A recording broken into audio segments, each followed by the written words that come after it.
नमस्कार, मैं हूं सुमित अवस्थी।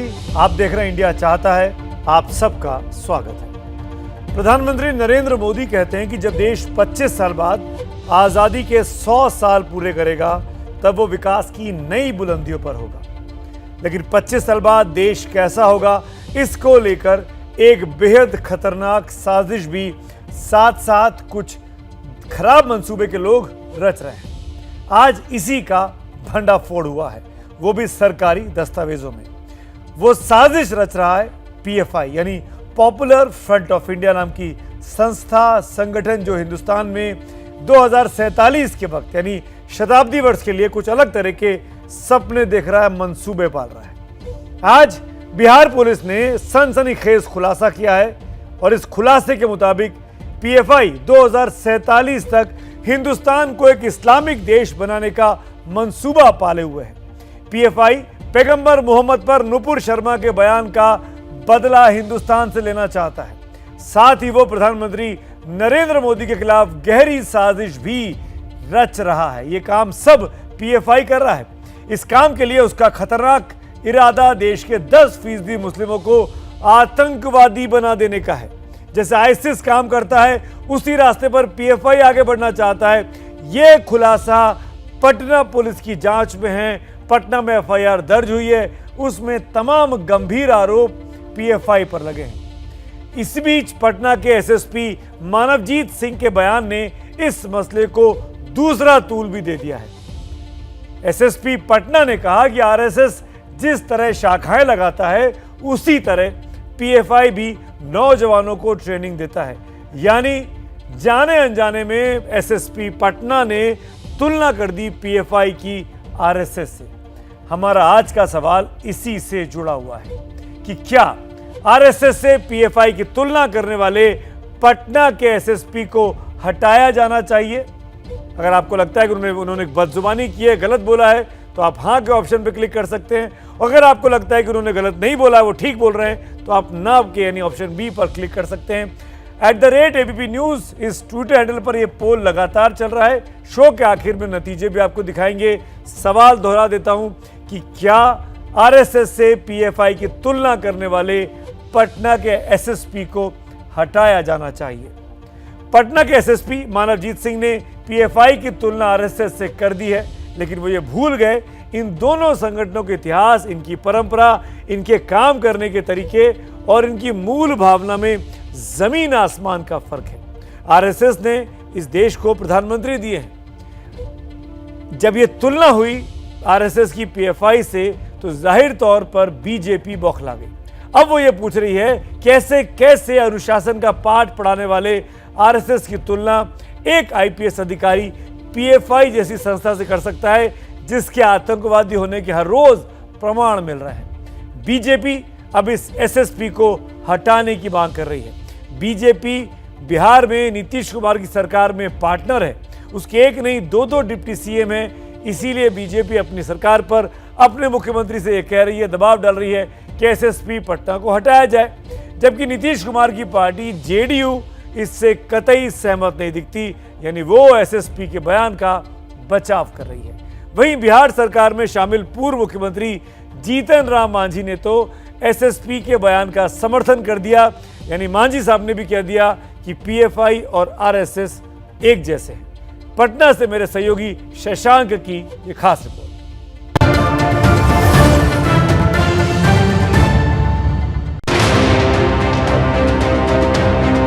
तमाम ऐसे संगठनों को अराजकता फैलाने की खुली छूट दे रही है।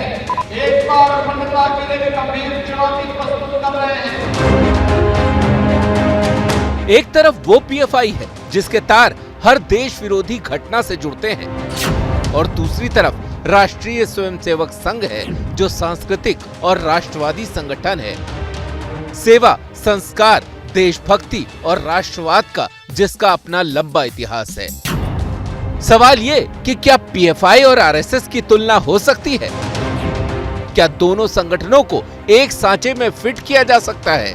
हर किसी का जवाब होगा नहीं। लेकिन अगर एक पुलिस अधिकारी इन दोनों को एक ही तराजू में रखकर तौल दे तो उसे क्या कहेंगे? कुछ ऐसा ही हुआ है बिहार में, जहां पटना के एसएसपी मानवजीत सिंह ने आरएसएस और पीएफआई की तुलना कर दी। इसका जो मॉडस था कि ये लोग जैसे शाखा होती है, आरएसएस अपनी शाखा ऑर्गेनाइज करते हैं और लाठी की ट्रेनिंग देते हैं, उसी तरह से ये लोग शारीरिक प्रशिक्षण, फिजिकल एजुकेशन के नाम से लोग अपने यूथ्स को बुला के और उनको प्रशिक्षण दे रहे थे, और उसी के साथ ही जो अपना एजेंडा है और प्रोपेगेंडा है उनके माध्यम से यूथ्स को ब्रेन वॉश करने का काम कर रहे हैं। सुना आपने, जैसे आरएसएस शाखा लगाकर अपने स्वयंसेवकों को प्रशिक्षण देती है, वैसे ही पीएफआई भी दे रही थी। एसएसपी साहब ये तुलना करते वक्त भूल गए कि आरएसएस की शाखा में आतंकी ट्रेनिंग नहीं होती। आरएसएस के स्वयंसेवक नफरत नहीं फैलाते। आरएसएस समाज को जोड़ने के काम में जुटा है। हर आपदा में आरएसएस के लोग सेवा में उतर जाते हैं। दूसरी तरफ पीएफआई है, जिसका नाम उत्तर प्रदेश से लेकर कर्नाटक, मध्य प्रदेश से लेकर महाराष्ट्र तक देश विरोधी कई गतिविधियों में सामने आ चुका है। एसएसपी साहब पीएफआई का जिक्र भी बिहार में सामने आई आतंकी साजिश में ही कर रहे थे, लेकिन फिर भी उन्होंने आरएसएस के साथ उसकी तुलना कर दी। जैसे शाखा होती है, आरएसएस अपनी शाखा ऑर्गेनाइज करते हैं और लाठी की ट्रेनिंग देते हैं, उसी तरह से ये लोग शारीरिक प्रशिक्षण, फिजिकल एजुकेशन के नाम से लोग अपने यूथ्स को बुला के और उनको प्रशिक्षण दे रहे थे। एसएसपी साहब भूल गए कि ये वो पीएफआई है जो साल 2047 तक देश को मुस्लिम राष्ट्र बनाने का ख्वाब देख रही है।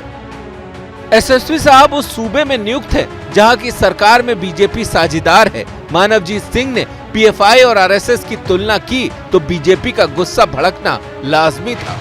वैसे राष्ट्रभक्त संस्था के बारे में बाढ़ पीड़ितों और भूकंप पीड़ितों की सेवा करता है, ऐसे संस्था के बारे में उनका ऐसा वक्तव्य है, ये अपना इंटेलिजेंस जो फेल हुआ है उसको छिपाने के लिए इस तरह का वक्तव्य दे रहे हैं। एसएसपी के बयान को लेकर बीजेपी और जेडीयू में ठन गई है। दूसरी तरफ जीतन राम मांझी की पार्टी भी एसएसपी के समर्थन में आरएसएस पर निशाना साध रही है। कोई भी चीज इसमें व्यक्तिगत नहीं है, तो हमें नहीं लगता है कि इस पूरे मामले को किसी दूसरे एंगल से तूल देने की आवश्यकता है। महत्वपूर्ण विषय यही है कि बिहार की पुलिस ने साजिशकर्ताओं को पकड़ा है। भाई भारत को इस्लामिक स्टेट बनाने की साजिश रची जा रही थी, और जो नेता खुलेआम ये कहते हैं कि भारत को हिंदू राष्ट्र बनाया जाएगा, आप उस पर खामोश बैठे हैं। अगर इस्लामिक स्टेट बनाने की बात करना गुनाह है तो भारत को हिंदू राष्ट्र बनाने की बात करना भी गुनाह है। भारत के संघीय ढांचे पर यह चोट है। एसएसपी के आरएसएस वाले बयान पर राजनीतिक रार बढ़ गई है। बीजेपी एसएसपी को हटाने की मांग पर अड़ी हुई है। अब गेंद नीतीश कुमार के पाले में है। पटना से शशांक कुमार की रिपोर्ट। देश में कई मुद्दे उबाल ले रहे हैं। मोहन भागवत ने भी जनसंख्या के मुद्दे पर टिप्पणी कर दी है। जानवरों के साथ तुलनात्मक तौर पर उन्होंने कुछ बात कही है। और भी तमाम मुद्दे, इन्हीं तमाम मुद्दों पर बात करने इस वक्त हमारे साथ AIMIM के मुखिया और लोकसभा के सांसद असदुद्दीन ओवैसी साहब जुड़ रहे हैं। ओवैसी साहब, स्वागत है आपका ABP न्यूज़ पर। पहला सवाल मैं यही पूछना चाहूँगा, पटना में 3 लोग गिरफ्तार हुए और 2047 तक हिंदुस्तान को इस्लामिक देश में कन्वर्ट करना चाहते थे, PFI से जुड़े हुए हैं, इसको आप कैसे देखते हैं? ये कैसा घटनाक्रम है? भारत का कोई मजहब नहीं है, भारत का कोई रिलीजन नहीं है, ना भारत के संविधान का कोई रिलीजन है। हम सबको अपने अपने मजहब पर चलने की इजाज़त है। अगर कोई ये कह रहा है कि हम वो एक रिलीजन को कर देंगे तो भैया आप नहीं कर पाएंगे। बहुत आए बहुत चले गए। अगर ये लोग इस तरह की बात कर रहे हैं तो वो तो कोर्ट में प्रूफ करना पड़ेगा वहां की बिहार की पुलिस को। मगर आप अगर कह रहे हैं तो आप ऐसे लोगों की मजम्मत रिएक्शन ये करते कि हैं? नहीं कर पाएंगे, ये हिमाकत है। बिल्कुल बिल्कुल, मैं तो कह रहा हूं ना कि भारत का कोई रिलीजन नहीं है, भारत का कोई रिलीजन नहीं है। नुपुर शर्मा का बदला लेने के लिए ऐसा किया जा रहा है। 2047 तक हिंदू को इस्लामिक देश बना देंगे, नरेंद्र मोदी प्रधानमंत्री को निशाना बनाया जा रहा है। ये तमाम चीजें अचानक क्यों होने लगी हैं? क्यों ये हिंदू मुसलमान में देश बढ़ता हुआ सा दिखाई दे रहा है? क्यों हम एक नहीं हो पा रहे हैं? देखिए रेडिकलाइजेशन अगर किसी में हो रहा है तो रेडिकलाइजेशन लोकतंत्र के लिए बिल्कुल खराब है। चाहे वो रेडिकलाइजेशन मेजॉरिटी कम्युनिटी में हो या माइनॉरिटी कम्युनिटी में हो, रेडिकलाइजेशन की हम मुखालिफत करते आए हैं। और रेडिकलाइजेशन, एक रेडिकलाइजेशन को हम नहीं देख सकते बल्कि सबको देखना पड़ेगा। नुपुर शर्मा ने जो कहा वो भी रेडिकलाइजेशन की निशानी है। और अगर कोई ये कह रहा है कि भारत को हम एक इस्लामिक कंट्री बना देंगे, वो भी गलत है। बिल्कुल गलत है। उनको बोलना नहीं चाहिए, उनको समझना चाहिए भारत की खूबसूरती को। अगर आपके ये थॉट्स हैं तो आप भारत में थॉट्स लेकर नहीं रह सकते। आप तो ये गलत है पीएफआई को आपकी बैन सोच कर देना अगर आप चाहिए। कर रहे हैं तो रेडिकलाइजेशन तो पीएफआई का नाम हर जगह आ रहा है असद भाई, तो क्या पीएफआई को बैन करने का वक्त आ गया है? आप मांग करेंगे? देखिए ये काम सरकार का है और मैं बैन के खिलाफ हूं। हाँ, जो जिनमें ताकत है वो चुनाव लड़ें और चुनाव लड़कर दिखाएं, मगर अगर आपको ये कहेंगे कि भारत को बदल देंगे, कैसा बदलेंगे भारत को? आप कौन है बदलने वाले? आप अजमेर में अंजुमन कमेटी के सचिव के बेटे ने हिंदुओं के देवी देवताओं पर सवाल खड़े कर दिए कि 33 करोड़ तो कैसे देवी देवता हो सकते हैं? ये भी तो क्या किया जा रहा है, इसको कहां तक जायज ठहराएंगे आप? ये बिल्कुल जायज नहीं है। किसी को भी किसी के फेद के ऊपर, किसी की इबादत करता है उस पर उंगली उठाने का हक किसको भी हासिल नहीं है। आपको नहीं करना चाहिए, ना कोई कर सकता है, ना करना चाहिए। ये देश की खूबसूरती यह है कि इस देश का कोई मजहब नहीं है। ये देश तमाम समुदायों को, मजहब को, बिलीफ को मानता है। ये देश उन लोगों को भी मानता है जो किसी भगवान या अल्लाह को नहीं मानते हैं। ये इस देश की खूबसूरती है और इसकी डाइवर्सिटी को, इसकी प्लुरलिज्म को बरकरार रखना ये देश के हित में है।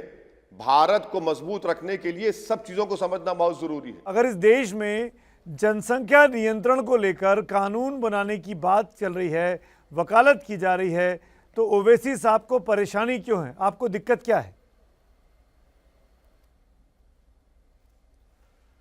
देखिए, परेशानी मुझे नहीं है, परेशानी मोदी सरकार को है। इसलिए कि 2 अप्रैल 2022 को मौजूदा हेल्थ मिनिस्टर ने राज्यसभा में बीजेपी के एक एमपी ने प्राइवेट मेंबर्स बिल लाया, उस पर कहा कि कोई जबरन कानून नहीं बनाना है हमको। यही मोदी सरकार ने सुप्रीम कोर्ट में दिसंबर 2020 में लिख कर दिया एफिडेविट। एक बीजेपी के एक मेंबर हैं जो पीआईएल डालने के माहिर हैं, उसमें सरकार ने कहा कि हम 2 चाइल्ड नॉर्म के खिलाफ हैं। तो जब सरकार खुद एक स्टैंड ले रही है तो असदुद्दीन ओवैसी को खामखा लाकर उसमें उसको और मसाला क्यों लगाना चाहिए? भारत में पॉपुलेशन स्टेबलाइज हो जाएगा बगैर कानून के 2030 तक। नहीं, पर असद भाई 2023 के आखिर तक आते आते हम चीन को मात दे देंगे। योगी साहब का बयान आया, मुख्यमंत्री का, मोहन भागवत साहब का बयान आया कि जानवर तो बच्चे भी पैदा करते हैं, बच्चे तो जानवर भी पैदा करते हैं। इस तरीके से उन्होंने कुछ बात कही। सिमिलरली गिरिराज सिंह ने कहा, जो कि केंद्र में मंत्री हैं, कि ये बिल तो आके रहेगा जनसंख्या नियंत्रण वाला।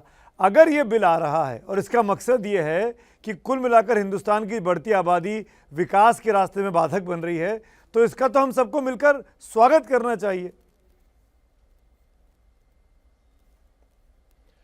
नहीं, सबसे पहली बात तो यह है कि मुझे स्ट्रॉन्ग ऑब्जेक्शन है कि इंसानों की तुलना जानवरों से की जा रही है। आखिर इतनी गिरावट सोच में क्यों आती है आरएसएस के लोगों में? भाई, इंसान तो इंसान है ना, जिसको हम लोग अपने उसमें कहते हैं अशरफुल मखलूक़ात, माने बेहतरीन क्रिएशन। अब आप जानवरों से कर रहे हैं तुलना उसकी। और रहा सवाल चीन का, देखिए इस हमारे देश में जो किसी विश्व में नहीं है, जो डेमोग्राफिक डिविडेंड है, 50 साल से कम उम्र की आबादी 25 साल की है, 60% आबादी 40 साल की कम उम्र की है। ये डेमोग्राफिक डिविडेंड किसी मुल्क, किसी विश्व के कंट्री में नहीं है। हमने इस डेमोग्राफिक डिविडेंड का इस्तेमाल कैसे किया? क्या हमने उनको कुछ नौकरी दी, स्किल्स दिया, उनको कुछ कंस्ट्रक्टिव काम पर लगाया? कुछ नहीं लगाया हमने। और ये डेमोग्राफिक डिविडेंड हमारा 2035 तक रहेगा, उसके बाद नहीं रहेगा। पर अगर ये कानून आता है असद भाई, तो ये तो सब पे लागू होगा ना, मुसलमान हो, हिंदू हो, जैन हो, सिख हो, सब पे लागू होगा। और ये पूरे हिंदुस्तान की भलाई के पर्पस से लाया जा रहा है, जैसा कि सरकार बोल रही है। अगर कानून बनाएंगे तो इसका सबसे बड़ा नुकसान कैसे होगा बताता हूं मैं आपको। हमारे देश में एक फैसिनेशन है कि बेटा पैदा होना, बेटा पैदा होना, तो फीमेल फिटिसाइड ज्यादा हो जाएगा, इन्फेंटिसाइड बढ़ जाएगा। और ये बताइए कि फिर जो सेक्स रेशियो है सुमित साहब, 1000 बच्चों पर कितने बच्चियां पैदा हो रही हैं? और उसमें सबसे अच्छा मुसलमानों का क्यों है? तो ये चीजें कानून बनाने से, आप देखिए चीन की एग्जांपल दे रहा हूं, चीन परेशान है आज, इसीलिए चीन को अपने कानून में तरमीम करना पड़ रहा है, अमेंडमेंट करना पड़ रहा है। पर रोटी एक बन रही है, खाने वाले 50 थे, वो बढ़ के 500 हो गए हैं आज़ादी के बाद से लेके अब तक। दिक्कत यहाँ पर भी तो है। अगर आज ये नियम कानून बनता है तो मुझे ऐसा क्यों लग रहा है कि असदुद्दीन ओवैसी संसद में इस बिल का विरोध करेंगे और मोमेंटम खड़ा करेंगे इस बिल का विरोध करने के लिए। एम आई राइट? क्या आप ये कह रहे हैं कि रोटी नहीं है? रोटी है देश में, क्यों नहीं है? रोजगार सरकार क्यों क्रिएट नहीं करती? अच्छा, एक एग्जांपल दो रोजगार की। भाई, एक 60 लाख नौकरियां, सुनिए सर, 60 लाख नौकरियां केंद्र सरकार में, 8 साल के बाद प्रधानमंत्री कहते हैं कि मैं 2024 तक 10 लाख दूंगा। अरे भाई, पूरे 60 लाख भर दीजिए ना, आप क्यों नहीं भरना चाहते आप? असद भाई, 22 करोड़ लोग रोज भूखा सोते हैं, 10 करोड़ के लोगों के पास नौकरियां नहीं है, ये आंकड़े हैं सरकारी। अगर आप बगैर सिस्टम को तैयार करे जीएसटी इंपोज कर देते हैं, आज डॉलर जो है 80 रुपये हो चुका है, तो इसका जिम्मेदार पॉपुलेशन है क्या? जीडीपी नहीं बढ़ रहा है हमारा। कोविड में हमारे लाखों 50 लाख लोग भारत में मर गए क्योंकि मोदी सरकार ने 2020 ये क्या 8 साल की दिक्कत है? वैक्सीन का ये तो बीते 70 साल की भी दिक्कत है ना पॉपुलेशन। तो इसके लिए मोदी सरकार अकेले जिम्मेदार थोड़ी है। देखिए, पर हमारे दो का नारा तो इंदिरा गांधी के वक्त में दिया गया, 8 साल और उस पर इंप्लीमेंट करने में क्या दिक्कत है? तो भाई, आप 8 साल से आप सरकार में हैं, आप उनसे नहीं पूछेंगे सुमित साहब कि सरकार ने क्या किया बताइए 8 साल में? आप इस बात को समझिए सुमित साहब कि एक यंग वर्किंग पॉपुलेशन आपके पास है जो पूरी दुनिया में किसी के पास नहीं है। अमेरिका और यूरोप में उनका पॉपुलेशन, जापान में बूढ़ा हो चुका है। हमारे पास वो एडवांटेज है, हम उसका इस्तेमाल नहीं करना चाह रहे हैं और पॉपुलेशन को आप ब्लेम कर रहे हैं। तो ये बीजेपी के नेता ऐसा क्यों बोल रहे हैं? क्या बीजेपी के नेताओं को यंग इंडिया नहीं चाहिए? क्या बीजेपी के लोगों को यंग इंडिया के वोट्स नहीं चाहिए? यकीनन उनको नहीं चाहिए, मगर बीजेपी इसलिए कह रही है क्योंकि वो मुसलमानों से एक नफरत पैदा करना चाहते हैं। मुसलमानों का वजूद वो बताते हैं कि उनका एग्जिस्टेंस देश के लिए खतरा है, हलाल गोश्त खतरा है, हिजाब खतरा है। हाँ, अब तो आसाम में फ्लड आया तो बोले फ्लड जिहाद, नौकरियां मिल रही हैं तो बोले जॉब जिहाद, जमीन खरीदने जा रहे हैं तो बोले लैंड जिहाद। ये मुसलमानों के ताल्लुक से नफरत खत्म करना पड़ेगा बीजेपी को। चलिए, शुक्रिया असद भाई खुलकर बात करने के लिए, अपनी बात समझाने के लिए। Thank you so much for being with ABP news. इस बीच एक और बड़ी खबर आ गई है, अब आपको उसके बारे में बता देते हैं। बहुत बड़ी खबर है। आईपीएल के पूर्व कमिश्नर और उद्योगपति ललित मोदी और पूर्व मिस यूनिवर्स और भारतीय फिल्मों की जानी मानी एक्ट्रेस सुष्मिता सेन ने शादी कर ली है। जी हाँ, दोनों की शादी हो गई, ललित मोदी की और सुष्मिता सेन की। कुछ देर पहले ट्वीट कर ललित मोदी ने खुद इस बारे में जानकारी दी है। ललित मोदी ने ट्वीट की अपनी तस्वीरें अब सुष्मिता सेन के साथ। ये वो ट्वीट है उनका और ये वो तस्वीरें हैं जो इस वक्त आपके सामने स्क्रीन पर हैं। इटली का एक मशहूर आइलैंड है, इटली में सरदानिया, वहां पर दोनों ने साथ साथ छुट्टी मनाई है। और ये तस्वीरें देखिए, ये तस्वीर खासतौर पर जो आपके सामने स्क्रीन पर है, ये उसी छुट्टी की तस्वीरें हैं। बाकी तस्वीरें जो आपको दिख रही हैं वो आईपीएल के मैचेस के दौरान की हैं। ये खुद ललित मोदी ने, जिनका हैंडल है @ललित के मोदी, उस पर ये जानकारी दी है। ये सुष्मिता सेन के ट्विटर हैंडल पर 2 दिन पुरानी तस्वीर है। ये भी सरदीनिया की है और वो लिख रही हैं, इटालियन में उन्होंने कुछ लिखा है। और इसी तरह की तस्वीर अब ये ललित मोदी ने जो ट्वीट लिखा है वो आपके सामने है। वो बहुत इंटरेस्टिंग है और वो खुद कहते हैं ललित मोदी अपने इस ट्वीट में, मैं पढ़ के सुनाता हूं आपको। Just back in London after a whirling global tour, #Maldives, #Sardinia with the families, not to mention my #better half @Sushmita Sen 47. A new beginning, a new life, finally over the moon. खुशी के मारे आसमान पे हूँ, नई beginning है, नई शुरुआत है। बेटर हाफ लिखते हैं सुष्मिता सेन को, यानी अपनी पत्नी का दर्जा दे रहे हैं, शादी होने की बात की पुष्टि कर रहे हैं। ललित मोदी और सुष्मिता सेन, 2 जाने माने लोग, भारत के एक उद्योगपति हैं। ललित मोदी हालांकि बहुत से कानूनी पचड़ों में फंसे हुए हैं, वो देश से बाहर रहने को मजबूर हैं, उनके खिलाफ यहाँ छानबीन चल रही है।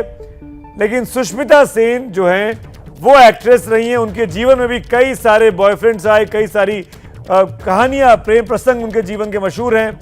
लेकिन ये पहली बार है कि औपचारिक तौर पर ललित मोदी ने ट्विटर हैंडल पर जाकर ये खबर की पुष्टि की है कि वो और सुष्मिता सेन अब साथी हैं, जीवन साथी हैं, शादी कर चुके हैं। आपने सुना किस तरीके से ओवैसी बढ़ती आबादी को रोकने के लिए कानून बनाने के पक्ष में नहीं है, वो मुखालफत करते हुए नजर आ रहे थे।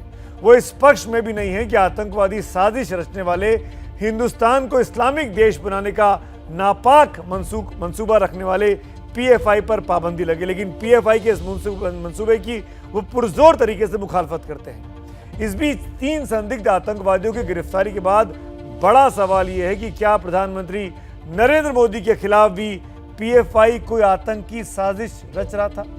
पटना में जिस घर से 2 संदिग्धों की गिरफ्तारी हुई, उस घर में संदिग्ध लोगों का आना जाना था। इनके पास से जो दस्तावेज मिले हैं उसमें भारत को 2047 तक यानी आज़ादी के 100 साल बाद के अंदर इस्लामिक राष्ट्र बनाने की बात है और नुपुर शर्मा से बदला लेने की बात भी इस तरह के चिट्ठियां मिली हैं, इस तरह के खत मिले हैं। और इन सब से आगे प्रधानमंत्री मोदी के मंगलवार को हुए पटना दौरे में गड़बड़ी का प्लान भी इन दस्तावेजों में दिखाई पड़ा है। ये सब कुछ पटना पुलिस की एफआईआर में है। देखिए शशांक की ये खास रिपोर्ट।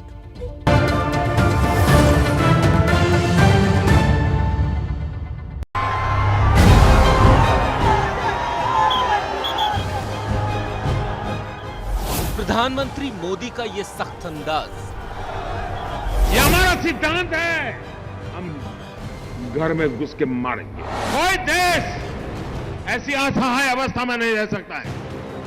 40 साल से आतंकवाद हिंदुस्तान के सीनों में गोलियां दाग रहा है। मुझे सत्ता की कुर्सी की परवाह नहीं है, मुझे चिंता मेरे देश की। आतंक के खिलाफ उनके ऐसे तेवर, क्या उनको ईंट का जवाब पत्थर से देना चाहिए नहीं देना चाहिए? तो ये मोदी है, उसी भाषा में जवाब देना जानता है। और क्या ईंट का जवाब पत्थर से देने की मोदी नीति देश के दुश्मनों को खटक रही है?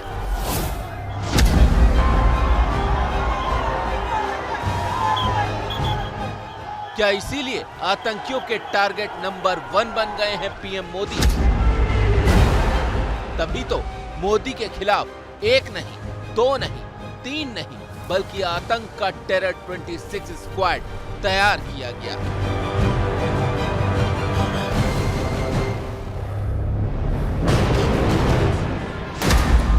ये तस्वीर 12 जुलाई की है, जब प्रधानमंत्री पटना विधानसभा के शताब्दी समारोह का हिस्सा बने थे।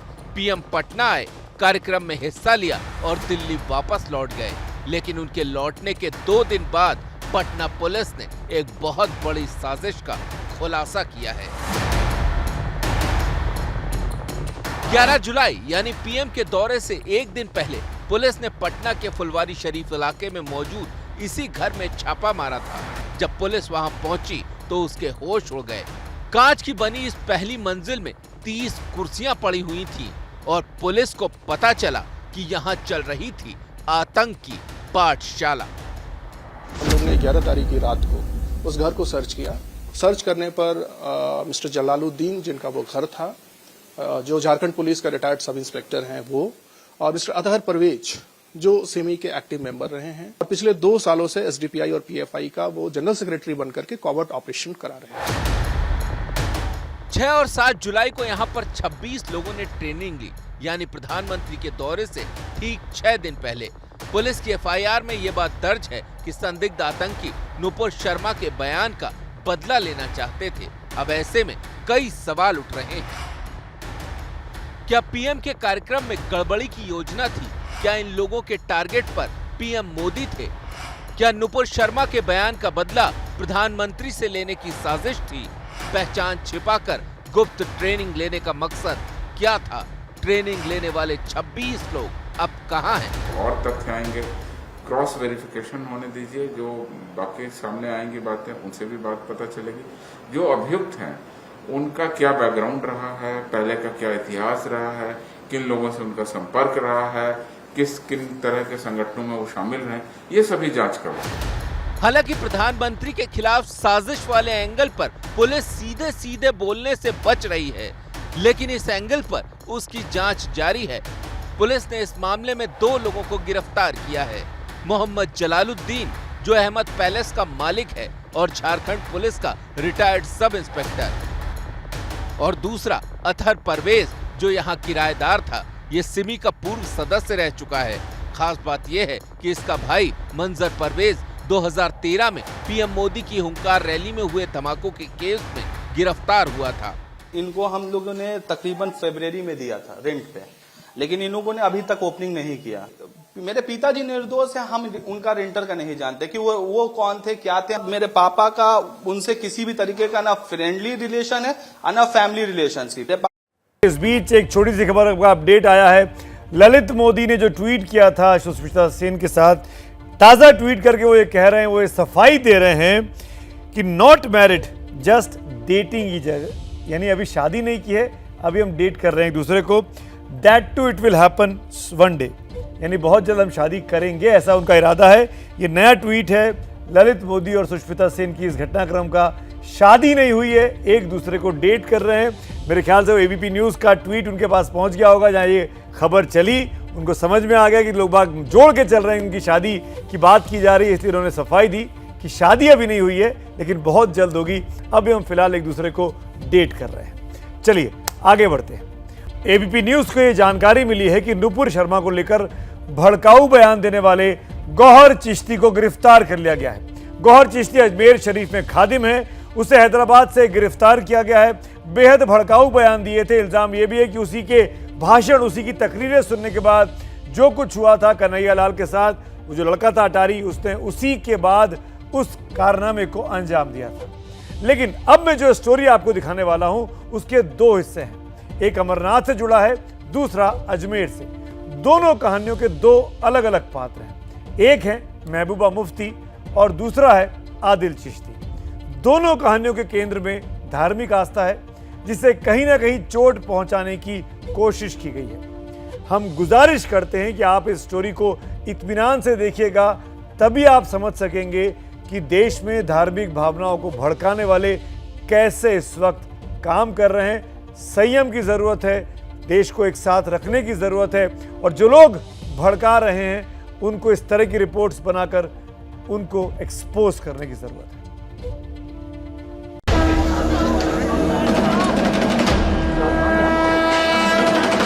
इनको जैसे जम्मू कश्मीर में हमारे यात्रियों को नहीं आना था, हमारे मेहमानों को नहीं आना था, बल्कि जम्मू कश्मीर पे कोई चढ़ाई करनी।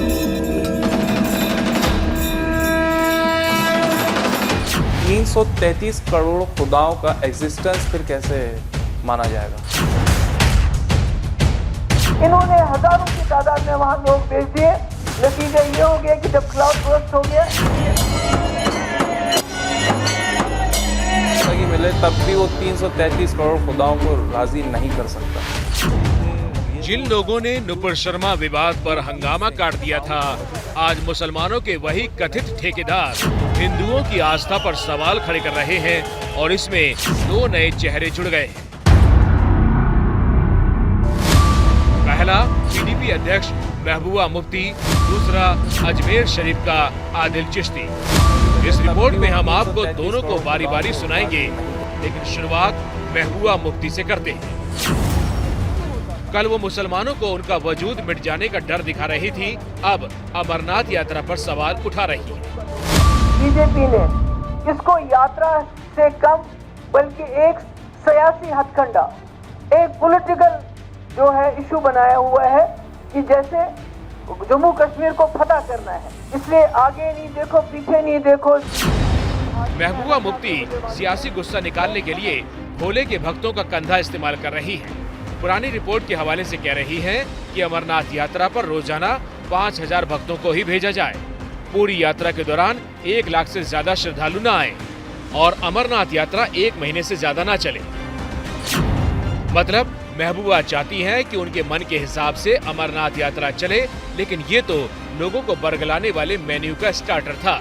अब मेन कोर्स वाला बयान भी सुनिए। यहाँ चूँकि जम्मू कश्मीर है, ये इनको लगता है ये हमारा नहीं, ये शायद पड़ोसी का कोई किसी का इलाका है।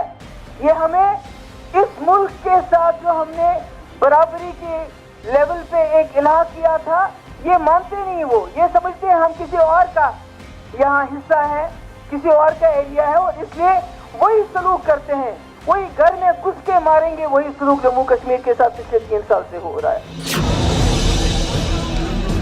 घाटी में अब तक यही होता था, जो मुफ्ती अब्दुल्ला परिवार चाहता था, लेकिन अब कुछ बस में नहीं रहा तो नफरत के बीज बोए जा रहे हैं ताकि देर सवेर उसकी फसल काटी जा सके।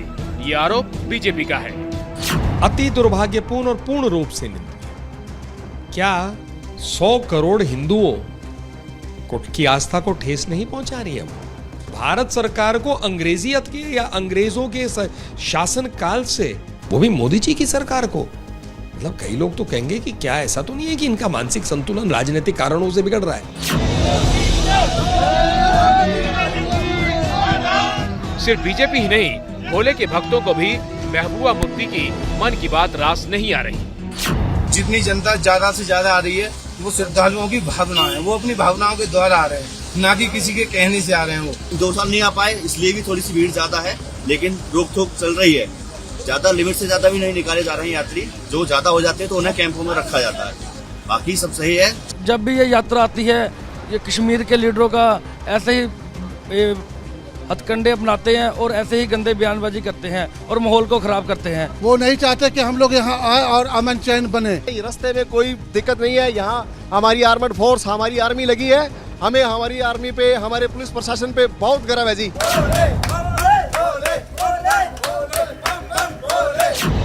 अमरनाथ से अब चलिए अजमेर। ये है आदिल चिश्ती, अजमेर दरगाह की अंजुमन कमेटी के सचिव सरवर चिश्ती का बेटा, जो नुपुर शर्मा को कोसते कोसते विरोध की सारी हदें लांघ गया और हिंदू देवी देवताओं पर ही सवाल खड़े कर दिए।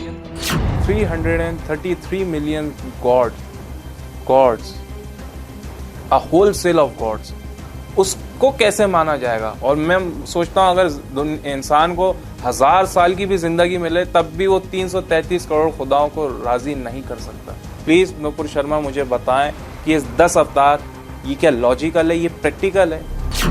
आदिल चिश्ती के आगे का बयान हम आपको नहीं सुना सकते। जो नुपुर शर्मा की लाएगा, who will ever like it? सबसे पहले सलमान चिश्ती ने नुपुर शर्मा का गला काटने की सार्वजनिक सुपारी दी थी, फिर दरगाह की देखरेख करने वाले अंजुमन कमेटी के ही सचिव सरवर चिश्ती का भी विवादित वीडियो सामने आया था और अब सरवर चिश्ती का बेटा भी उसी राह पर है। लेकिन हंगामा मचा तो सफाई देने आ गए। तो चाहे सलमान चिश्ती हो या सरवर चिश्ती हो, उनके बेटे द्वारा जो भी कहा जा रहा है, तो जैसा मूल होता है वैसा ही फूल होता है। मूल ही इस तरह की गंदा है जो वहाँ से हिंसा को बढ़ावा दे रहा है। उनके जो पिता हैं और जो लोग हैं अब वो सलाखों में हैं। मैं राजस्थान सरकार से अपील करता हूं, यदि आप वास्तव में गंभीर हैं हिंदुओं की आस्थाओं के सम्मान के प्रति, उनके जान माल की सुरक्षा के प्रति, तो अजमेर की दरगाह शरीफ के इन सब चिश्तियों के विरुद्ध कार्यवाही की जाए और सरवर के साथ उसके बेटे आदिल को भी जेल की सलाखों के पीछे भेजा जाए। मेरा किसी भी रिलीजन, खास तौर पे हिंदुइज्म को टारगेट करने का या मॉक करने की कोई नियत नहीं थी। मैंने आज तक किसी भी रिलीजन को मॉक नहीं किया है। फिर भी अगर किसी के सेंटिमेंट्स हर्ट हुए हैं, मेरे हिंदू भाइयों के सेंटिमेंट्स हर्ट हुए हैं, तो मैं उनसे माफी मांगता हूँ। माफी नुपुर ने भी मांग ली थी, लेकिन विवाद यहाँ तक बढ़ाया और अब ये विवाद ना जाने यहाँ से कितना आगे जाएगा। और अब आज के सवाल पर आपके फाइनल जवाबों की बारी है। कार्यक्रम के आखिर में हम आ चुके हैं। आज हमने आपसे पूछा था कि क्या आरएसएस से पीएफआई की तुलना करने वाले पटना के एसएसपी को, यानी पटना के सुप्रिंटेंडेंट ऑफ पुलिस को हटाया जाना चाहिए।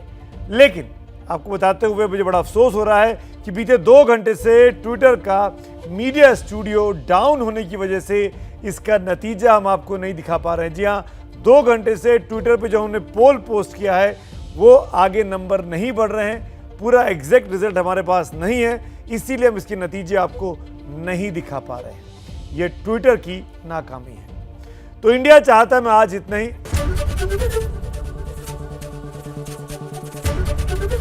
एबीपी न्यूज आपको रखे आगे।